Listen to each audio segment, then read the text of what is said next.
मोठी आई आणि या आहे हर्षा काकू, दोघी देराण्या जेठाण्या आहे. आता बघा विजू मोठी आई निस्त्याच्या चटणीसाठी मिरच्या शेकताय आणि त्या बिड्यानीच हलवताय. ही आहे आमच्या वाड्यातली पुष्पा आई. कित्येक वर्ष झाले पासून रोज सकाळी 8 वाजता मी आईला इथे कपडे धुताना बघते. आई तुनं रांधलं नाही बरे काय रांधशील आज?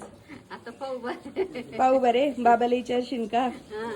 अच्छा. मोठी आई काकू काय? दोन्ही देराने जेठाण्या भांडता का तुम्ही? हो हो हो हो. अरे कोण माघार घेतं मग भांडल्या की? भांडण पूर्ण झालं की हा. दोघे पण गप्प बसतो. अच्छा की विजू मोठी आई माघार घेते ना तू भांडत राहतील आणि खरं खरं सांग. नाही नाही तसं नाही ना. मी आतापर्यंत तुम्हाला हरियाणातल्या कलेक्टर बंगल्यात राहून माझ्या गावातलं जीवन दाखवायचा प्रयत्न करत होते. तर आता मी माझ्या गावी आलीये आणि मी तुम्हाला रॉ सगळं अनफिल्टर्ड ते खरं खरं जीवन दाखवते. बाबा शेंगा का फोडताय? बोला बोला असा. रोशन दादा नाही. हा हो.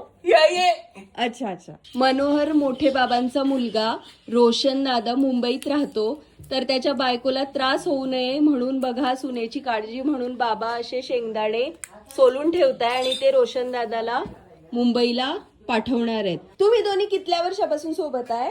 26 वर्षापासून. 26 वर्षापासून. हो. मग 26 वर्षात तर तुमच्या बहिणीपेक्षा तुम्ही देराने जेठाने सोबत जास्त राहिले. हो हो ना.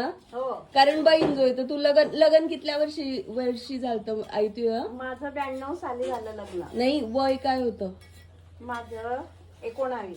हा मग तू 19 वर्ष बहीण जोय राहिली हो आणि 26 वर्ष तुझ्या देरानी जोय राहिली. हो.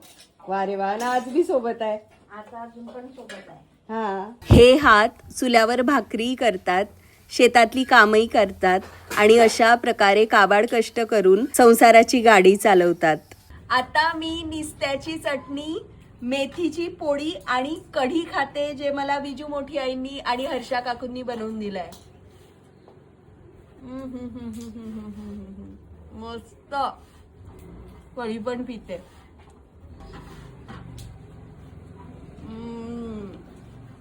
या जेवणाची जी मजा आहे ना ती दुसऱ्या कशातच नाही.